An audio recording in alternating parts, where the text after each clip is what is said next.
Parlare oggi di giornalismo in un mondo allo stato liquido, per non dire gassoso, dove tutti in un click possono dire la loro e possono recuperare qualsiasi tipo di informazione, ma soprattutto diffonderla, non è cosa semplice. Tra cambiamenti tecnologici, necessità di difendersi dalle tante distorsioni della rete, in primis le nocive fake news, e la fondamentale poi importanza di consolidare regole deontologiche certe e aggiornate per una professione così nodale, andiamo a conoscere un giornalista di lungo corso come Guido Moltedo, commentatore parlamentare, analista politico, che per molti anni è stato una delle penne più autorevoli del Manifesto, dell'Espresso e delle Monde Diplomatique, solo per fare qualche esempio, e oggi direttore della rivista online Italy.com. Allora, iniziamo questa conversazione specificando che ci daremo del tu, perché come si fa tra giornalisti. Allora, ti chiedo subito, come definiresti oggi la professione di giornalista e che ruolo ha oggi un giornalista in una società così espansa, globale, tecnologica, dove tutti dicono tutto, il contrario di tutto e soprattutto basta un click per farlo? Ma il giornalista oggi ha una responsabilità in più rispetto ai giornalisti del passato, quando c'era solo il giornalismo di carta, il giornalismo radio-televisivo. Con internet cambia tutto. E, diciamo, in un certo senso sono tutti diventati giornalisti, no? C'è il cosiddetto citizen journalism, cioè tutti comunicano, fanno anche informazione, a volte informazione sbagliata, sappiamo il problema delle fake news. Quindi il giornalista, da essere un mediatore, come era prima, tra la realtà e come veniva raccontata poi attraverso i suoi articoli, attraverso i suoi interventi in radio e in televisione, oggi è un professionista che cerca di mettere ordine nel grande disordine della comunicazione che c'è, perché arrivano talmente tante notizie di vario tipo che un giornalista autorevole, ma l'autorevolezza te la devi guadagnare, non è una cosa che la hai in partenza, ha una funzione molto importante perché mette ordine nel disordine, per essere molto sintetici. Quindi credo che un bravo giornalista sia apprezzato oggi proprio per questa sua funzione di dare un po' di chiarezza nella confusione, siamo, come dire, sopraffatti c'è una iperinformazione, una over-information, e in questo credo che sia i giornali tradizionali che sono poi andati online, sia i nuovi giornali online come quello che io dirigo attualmente, che è un giornale online che si chiama Italy.com, poi casomai ne parleremo, ha questa funzione di mettersi al servizio di lettori esigenti che vogliono sapere qualcosa di più rispetto a quello che viene normalmente veicolato dai social, da Facebook, da Twitter e così via, o da falsi informatori, che ce ne sono tanti, veramente tanti. E quindi questo è un po' la responsabilità Facendo oggi. Chiarezza, diciamo, e offrendo delle visioni. Ma per fare il giornalista, secondo te, quali doti servono? Beh, innanzitutto la curiosità, cioè un giornalista è una persona curiosa, è una persona che vuole sapere cosa c'è dietro una certa cosa che appare in un certo modo, ma può darsi che ci sia dell'altro dietro quello che appare. Quindi è un po' un investigatore della realtà, un giornalista. Quindi la prima, credo, caratteristica, diciamo quasi un'indole, direi quasi un'indole di noi giornalisti, è quella di essere curiosi. Molto spesso io mi scopro, anche nelle conversazioni, che faccio 1 miliardo di domande, e poi mi rendo conto, questa è proprio una deformazione professionale, no? Quella di stare lì a chiedere, cioè passi per persona molto curiosa, non so se il mio caso è isolato, ma credo anche che, vedendo anche i miei colleghi, mi capita spesso di osservare questa caratteristica, che sono persone che fanno tante domande e sono dei ficcanaso in un certo senso. Ecco. Ma senti, qual è la formazione scolastica, universitaria che è auspicabile che un giornalista abbia? Guarda, io sono tuttora dell'idea che la cultura classica è la migliore la migliore formazione possibile, perché è paradossale, no, che nel mondo dell'innovazione tecnologica, delle tecnologie, eccetera, uno faccia riferimento ai classici. Però io penso che proprio perché viviamo in una società molto liquida, mobile, la formazione che ti dà un liceo, per esempio, e anche un'università dove io personalmente ho studiato filosofia, come formazione sono tra virgolette un filosofo, penso che sia quella che ti dà la maggiore mobilità mentale, che ti consente di essere il giornalista che oggi si dice multitasking, no? Che sa fare tante cose e anche contemporaneamente a volte, sa passare da un argomento all'altro. Ecco, questa elasticità, questa mobilità del pensiero, secondo me la cultura classica è quella che più ti dota. Poi dopodiché possono andare bene anche altre culture, ovviamente, non dico che quella è l'unica, però se parliamo di una cultura ideale a fondamento della formazione di un buon giornalista, io sono di quell'idea che quella è la migliore, non quella specialistica. Ho capito, ma quindi devo desumere che hai fatto il liceo classico e dopo hai fatto l'università filosofia. Esattamente. Però adesso ci sono anche scuole e università specifiche, no, per il giornalismo, che quindi si possono fare tranquillamente per avere una visione totale. Ma tu come hai iniziato a fare il giornalista? Ma in un certo senso un po' casualmente, perché io, proprio perché ricordavi che ho studiato filosofia, poi ho fatto anche l'abilitazione all'insegnamento, avrei voluto fare l'insegnante e ho cominciato facendo delle supplenze nei licei, poi contemporaneamente, siccome invece ero anche un avido lettore di giornali, vidi sul Messaggero una rubrica, io abitavo a Roma allora, che si chiama Scrivono nel Mondo, dove ripubblicavano degli articoli di giornali stranieri e quindi io mi proposi come traduttore, ma per fare dei soldi, perché facevo l'insegnante precario, non avevo abbastanza soldi, volevo un altro introito e quindi andai al Messaggero e inaspettatamente mi dissero di sì. Quindi io stesso, senza la famosa raccomandazione o cose del genere, quindi ho cominciato a frequentare il Messaggero di Roma, che era il più importante giornale della capitale in quel momento, e quindi di passo dopo passo ho cominciato mi ha molto preso quella professione, una professione che io amo moltissimo fare il giornalista, mi è sempre piaciuto molto, ma anche l'insegnamento è una professione che mi sarebbe piaciuta, dopodiché la vita va nella direzione così che prende anche secondo le scelte che si fanno. Esattamente. Ma hai detto che hai cominciato a tradurre perché ti sei proposto come traduttore di altri giornali per dare un'informazione internazionale.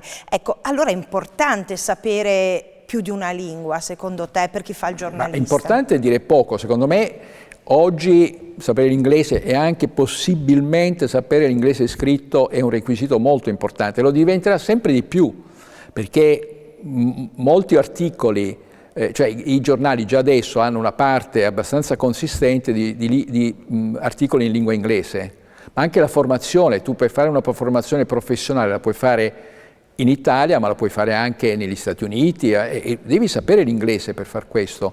Poi dopo come altra lingua io direi il tedesco è una lingua molto importante perché in Europa la Germania è il paese guida, il paese più importante, poi qui siamo in Veneto, siamo anche vicini in un certo senso alla Germania, c'è una grande interazione con la Germania, quindi penso anche di il cinese? Sì. Ma il cinese in vista della possibilità di diventare un esperto in questioni asiatiche, altrimenti non direi che sia una lingua importante.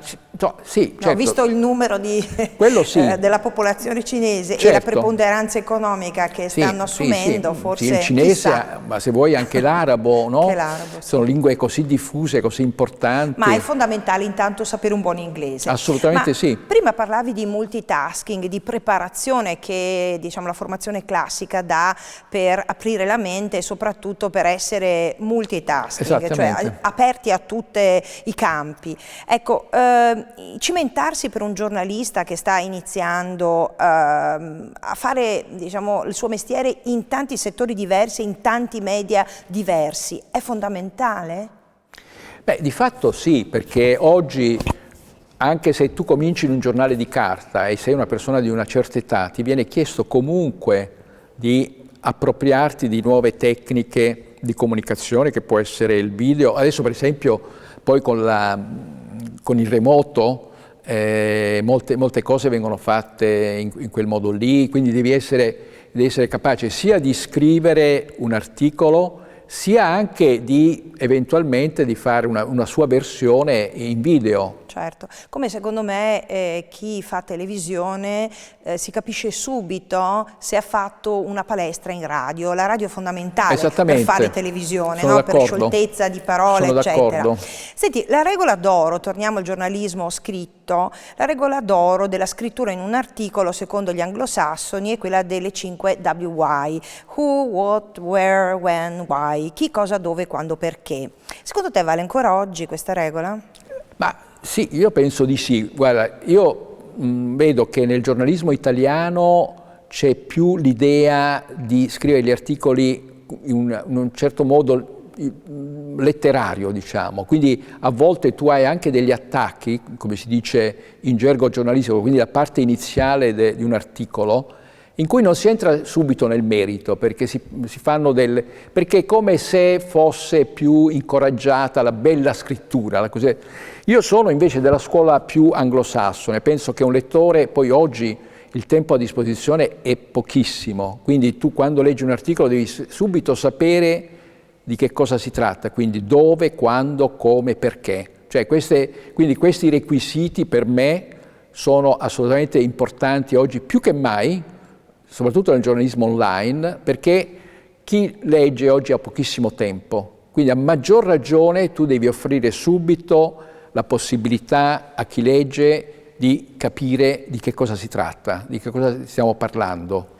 Ascolta, i giornalisti come regola deontologica di base hanno l'obbligo inderogabile al rispetto della verità sostanziale dei fatti osservati con lealtà e buona fede. Ecco, i giornalisti oggi, secondo te, ci riescono ancora e soprattutto riescono ancora, cosa fondamentale, ad essere liberi? Questa è una domanda molto, molto importante, perché ci sono due aspetti della questione. Cioè, intanto, diciamo, è tuttora vero che molti giornali in Italia sono di proprietà di gruppi che non sono come scopo l'editoria in senso proprio, quindi c'è un problema sicuramente di distorsione, no? della libertà di stampa, perché non dico che i giornalisti siano, non dico questo, però sicuramente ci sono degli interessi in campo che probabilmente viziano un po' l'informazione tuttora. Voglio dire, se un giornale appartiene a una casa automobilistica, non dico quale, sì, vabbè. Ecco, se c'è un problema che riguarda, che ne so, la promozione più della circolazione pubblica contro quella privata, è chiaro che questo giornale non sarà molto d'accordo, no? Per dire. Ma questo è un problema complesso adesso, forse ci avventuriamo su un terreno complicato. Certo. Mentre dal punto di vista invece del singolo giornalista, oggi c'è il rischio molto evidente ed è una forte polarizzazione delle posizioni, cioè è difficile mantenere un equilibrio in una società dove la faziosità è molto forte. Insomma, dove tutti ti tirano per la giacchetta. Esattamente, questo ancora di più, quello che dicevamo all'inizio, rende la nostra professione ancora più responsabile, perché dobbiamo assolutamente sottrarci a questa logica. Ecco, ma appunto per questo, secondo te, quali devono essere, quali sono i pilastri della deontologia professionale per un giornalista? Bisogna fare uno sforzo. Il discorso sull'oggettività, come sappiamo, è un discorso un po' complicato, perché anche una fotografia può essere apparentemente oggettiva. Se io poi escludo il quadro che noi abbiamo, questo meraviglioso quadro, si può anche dire che questa stanza è senza quadri, invece sappiamo che c'è un quadro di grandissimo valore. La stessa cosa in un articolo giornalistico, le omissioni possono essere importanti come le bugie, no?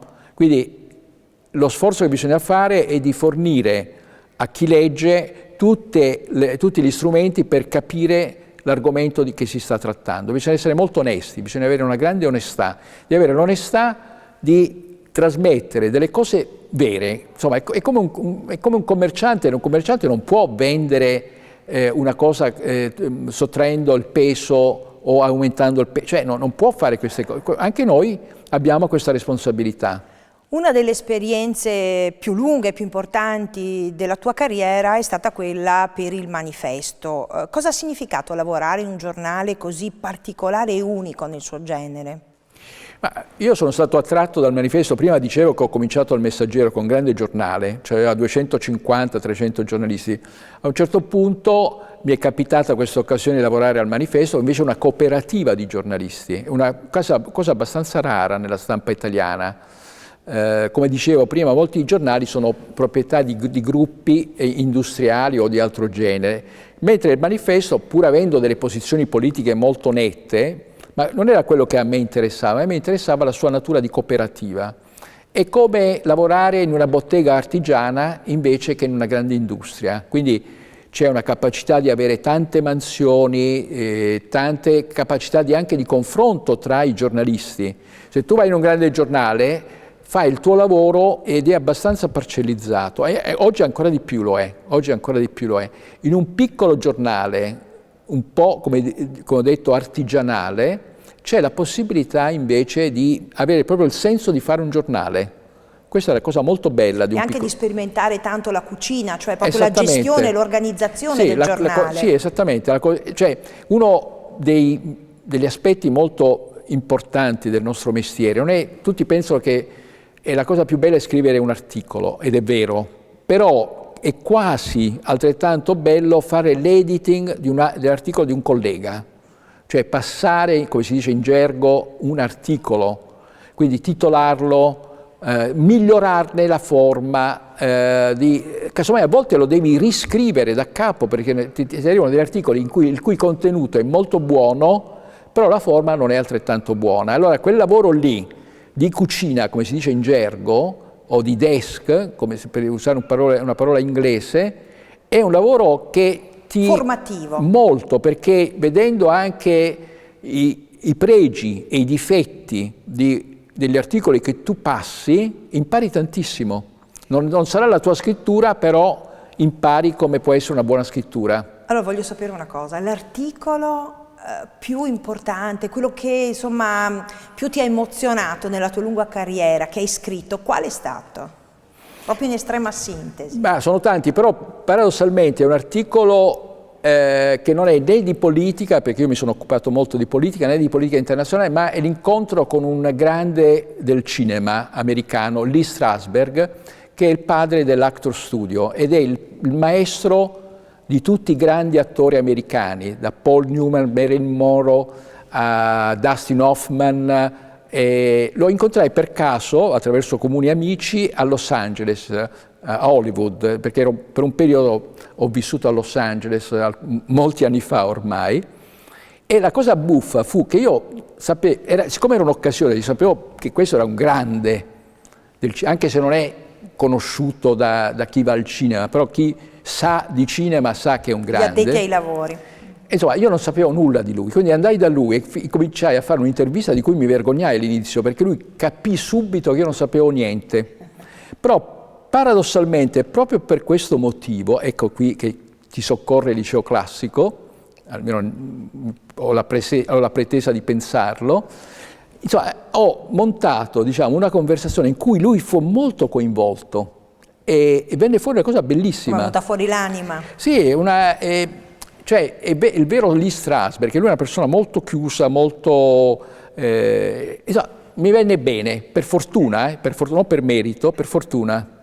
Senti, tu sei un commentatore politico, di politica interna, politica internazionale, sei giornalista parlamentare, insomma hai attraversato tantissime diciamo, livelli e fasi e attività specifiche della nostra professione. Ecco, dopo aver lavorato per tante testate giornalistiche importanti, qualche anno fa, diciamo così, hai deciso di intraprendere una nuova sfida, la accennavi prima. Italy.com, un giornale tutto online che da Venezia racconta l'Italia e il mondo e ti chiedo allora come si possono usare bene le nuove tecnologie e la rete per fare un buon giornalismo? Beh, tanto per cominciare il fatto stesso di poter fare un giornale è una cosa straordinaria, cioè se io penso all'epoca della carta, un giornale come quello che sto facendo sarebbe stato impensabile, perché ha dei costi molto alti la produzione di un giornale di carta, da ogni punto di vista, la carta, la tipografia, la distribuzione, quindi tu in partenza hai un vantaggio enorme. Quello che devi cercare di fare bene è di fare un giornale vero, perché quello che c'è in giro, c'è molta roba molto approssimativa, cioè anche lì c'è bisogno di grande professionalità. Quindi io direi che è una cosa che si può fare molto facilmente, però ci vuole anche lì molta professionalità, perché altrimenti non viene bene, cioè si vede che è una cosa un po' abborracciata. Io penso che la rivista che stiamo facendo è una buona rivista, si può fare anche meglio ovviamente, però secondo me è una cosa buona per Venezia, perché è una rivista basata in questa città dove ci sono degli ottimi giornali quotidiani con una grande tradizione giornalistica, però mancano, oppure ci sono anche, ma una forte rivista che parli di Venezia, però da Venezia parli anche di politica internazionale, di politica italiana, di cultura, di società. Questa è una novità, diciamo, e io sono contento di poterla fare qui a Venezia. Senti, per scrivere online, proprio in una battuta, il dono fondamentale, la qualità fondamentale è la sintesi? No, è la capacità, sì, la sintesi è importante, però la capacità è di scrivere un po' come facevano i nostri colleghi delle agenzie, dei blocchi, cioè scrivere a blocchi, però l'abilità consiste nel fatto che tu non te ne debba accorgere, cioè tu passi da un blocco all'altro in maniera fluida. Però qual è il vantaggio di questo? Che tu hai poco tempo, ti leggi un blocco, hai un pochino più di tempo, ti leggi, e se hai molto tempo te lo leggi tutto. A multipli... Esatto, però tutto questo, se tu studi i giornali americani che sono fantastici da questo punto di vista, il New York Times, ma anche il Financial Times, hanno messo a punto delle tecniche, perché il nostro lavoro, vorrei aggiungere questo nella nostra conversazione, è molto tecnico, cioè ci vuole molto studio, bisogna fare un lavoro in cui la tecnica è molto importante. Per esempio la tecnica in questo momento sull'online è studiare bene qual è il miglior modo di scrivere in modo tale che il lettore stia il più a lungo possibile sul tuo pezzo. Perché qual è il rischio ovviamente online? Che le persone saltano da un pezzo all'altro con una grande disinvoltura e quindi invece il nostro compito è quello di tenerlo il lettore. Senti, ma è meglio specializzarsi o essere un po' tuttologi? Ma io penso che bisogna essere un po' più specialisti, perché poi di fatto siamo tutti tuttologi oggi, però un buon giornale poi deve essere fatto da tante persone, ognuna delle quali è nella sua materia affidabile, perché altrimenti, per il semplice fatto che c'è talmente tanta roba in giro che per segnalare la tua diversità, la tua qualità, questa qualità ci deve essere. La devi calibrare. Oggi, come dicevi, chiunque può scrivere in rete, come dicevamo, o può realizzare filmati, foto, ma se un giovane ti chiedesse se oggi ha ancora senso la figura del giornalista, cosa risponderesti? Ma io penso di sì, perché quando ho cominciato la mia professione i giornalisti erano intanto pochissimi in Italia. Io mi ricordo che nell'albo dei professionisti non erano nemmeno 3 o 4 mila, veramente molto pochi, ed era molto difficile diventare giornalista allora, perché vabbè, era complicato. Ricordiamo che c'è un esame di Stato ancora oggi, sì, ma anche cominciare a fare i primi passi dentro un giornale, una cosa diventare professionisti. Era una cosa molto complicata, difficile, era una cosa elitaria, molto elitaria era. Adesso non lo è più, perché adesso poi hanno accesso alla professione anche i colleghi che sono non professionisti, che sono pubblicisti, ce ne sono tantissimi. Allora, il problema, secondo me, è quello di passare da una posizione elitaria, quale era la nostra, a una posizione all'interno di una categoria che ormai è molto spalmata, e quindi un pochino il passaggio è tra un'epoca in cui il giornalista era un mediatore, in cui raccoglieva le informazioni, decideva lui lui, diciamo, il giornale, i giornali, quali erano le notizie importanti. Quelle non importanti erano lasciate da parte e quindi c'era una selezione molto forte, la gente vedeva solo le cose selezionate. Oggi questa selezione non c'è più. Quindi, diciamo, però quell'esigenza resta, cioè tu non puoi sapere tutto, devi avere un principio di ordine, cioè di gerarchie, cos'è importante, cos'è meno importante. Ecco, un buon giornale ti aiuta in questo. Allora, dopo una buona formazione di un liceo, un'università o un'università proprio specialistica in comunicazione, l'esame di Stato, no? Che si fanno tutti i giornalisti per diventare professionisti. Proprio in una battuta, te lo ricordi ancora il tuo esame? È lo spauracchio di tutti i giornalisti che non dormono, non mangiano, studiano per mesi, che gli viene l'angoscia. Te lo ricordi? Sì, me lo ricordo e io nella vita non sono stato un grande studente brillante, però negli esami me la sono sempre cavata bene e anche in quell'occasione sono andato bene. Senti, se avessi di fronte a te un ragazzo o una ragazza che volesse fare la nostra professione, quali consigli in sintesi daresti e da cosa li metteresti in guardia, proprio in maniera lapidaria? La cosa più importante è di avere molta pazienza e molta modestia, perché in realtà il sistema attuale ti incoraggia a tagliare un po' il percorso che devi fare, che invece è un percorso lungo, se vuoi diventare un bravo giornalista. Oggi l'idea stessa che tu hai accesso immediato, puoi scrivere, puoi fare, può fare sembrare che tutto sia facile. Non è così. Ecco, quindi bisogna avere un po' di pazienza, di costruirsi un percorso vero, professionale, e non pensare a delle scorciatoie. Quindi se uno ha la fortuna di avere accesso ad un giornale, quindi di fare anche dei lavori apparentemente umili e non scrivere, non avere subito la fretta di scrivere e mettere la propria firma, bisogna avere la pazienza di imparare, che è un lavoro in cui la tecnica nelle sue varie forme è molto importante, mentre apparentemente sembra di no, che tutti possiamo scrivere, non è così, non è così. È una cosa difficile fare bene questo mestiere. Se ricominciassi da capo la tua vita, rifaresti il giornalista? Sì, io dico a chi ci ascolta che è una professione bellissima, una delle più belle professioni che ci possono essere. E quindi io incoraggio chi vuole fare questa professione a perseguirla, però sempre con l'idea che proprio perché è una bella professione, come tutte le belle professioni, è una professione difficile. Non è una professione facile.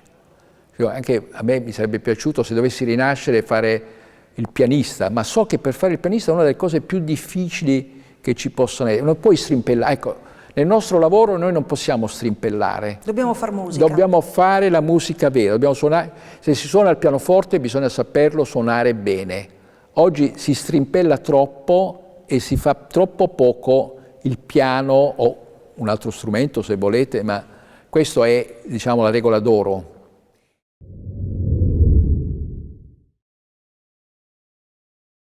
Nel giornalismo ci sono tanti campi, no? Essere multitasking è fondamentale per un giornalista e uno dei campi forse meno conosciuti è quello che si occupa di comunicare il mondo istituzionale a vari livelli, cioè intendo da quello che succede all'interno di un comune, all'interno di una regione oppure all'interno di un ente specifico.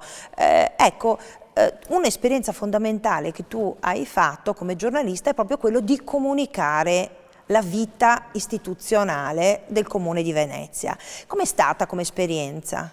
È stata un'esperienza molto interessante perché io come giornalista politico ero abituato a osservare e a seguire le riunioni da fuori, ovviamente, no? Quindi di riportare quello che ascoltavo, che mi veniva detto, di curiosare, eccetera. E invece, stando dentro come comunicatore, partecipavo alle riunioni, ho partecipato anche alle riunioni di giunta, alle riunioni politiche, quindi ho visto dall'interno tutto il processo decisionale che poi viene riassunto in decisioni che sono sotto forma di decisioni di giunta, eccetera, eccetera.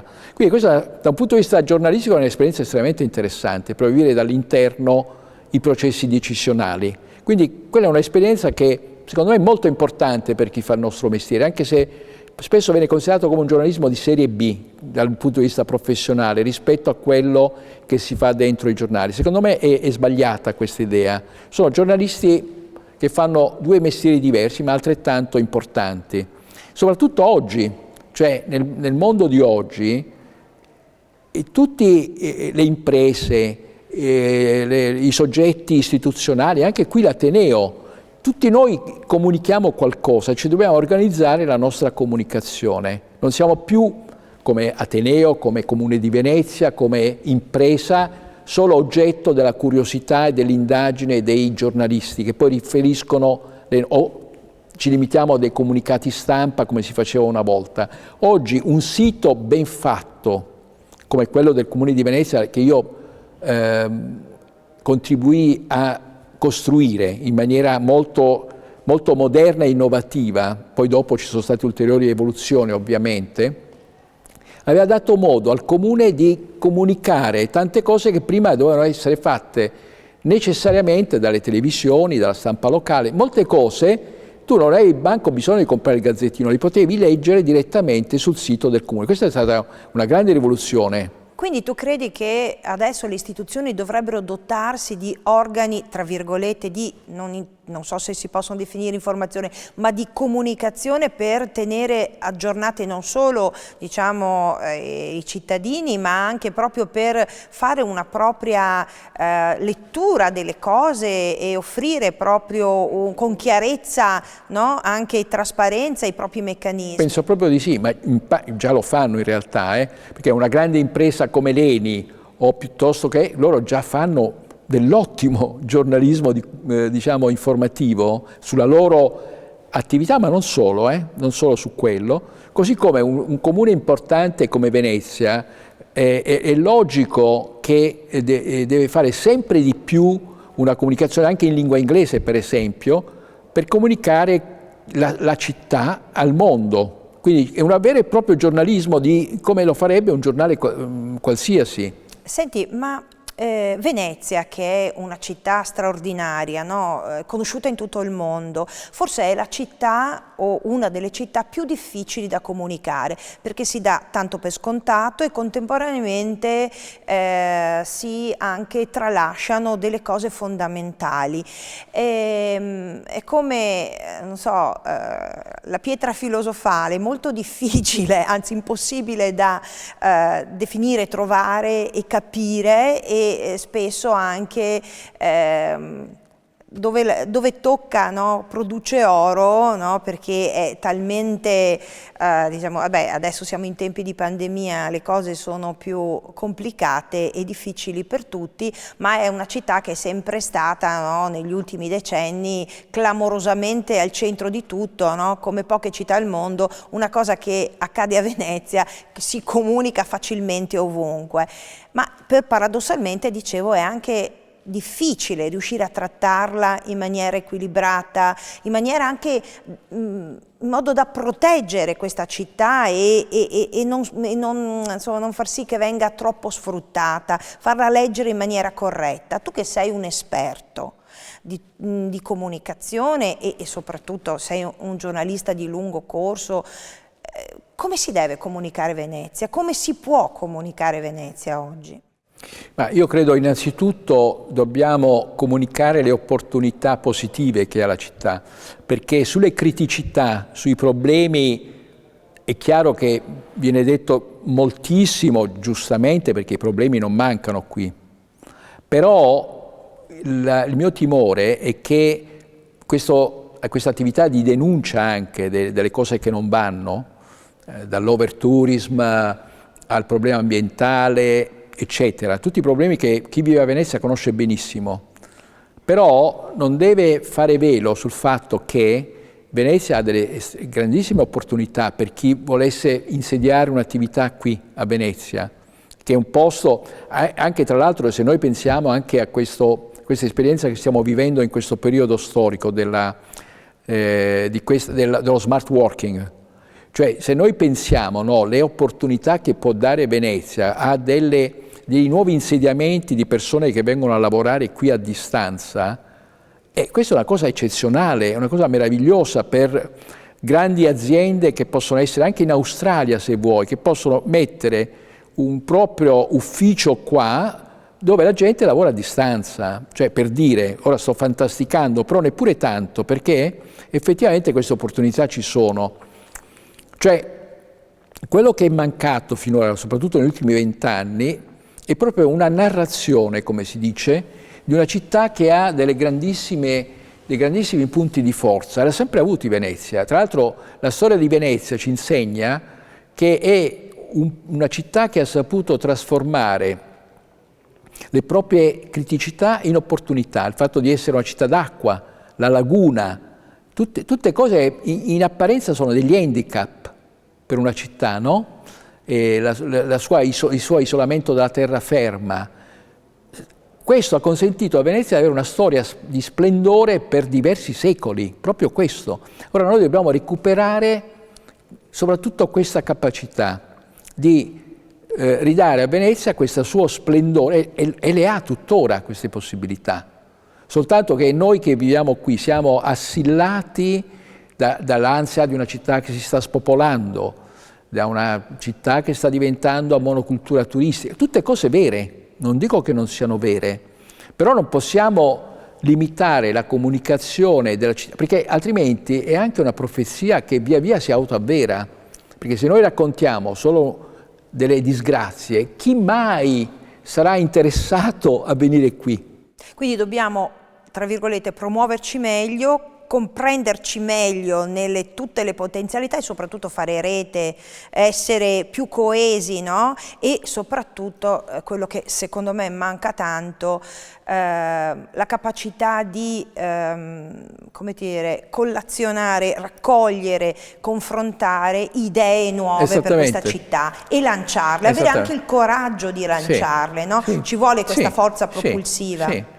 Sì, assolutamente sì. Io non dico facciamo una narrazione rosea della città, perché non è questo il punto, però cerchiamo di fare uno sforzo specifico quando noi combattiamo la monocultura turistica, di fare uno sforzo vero per individuare dei nuovi filoni di attività che possono interessare non solo i veneziani, ma anche gli investitori, perché non è che noi da soli siamo in grado di cambiare il corso delle cose. Sei ottimista allora? Sì. Sei ottimista? Sì. Senti, siamo in un periodo in cui l'ottimismo diciamo vacilla, no? Con la pandemia, le zone rosse, i momenti di fermo totale, i momenti di ripresa, l'illusione anche di riprenderci, no? Il cigno nero è arrivato, come ha detto un famoso economista, e ci ha sorpreso, atterrito.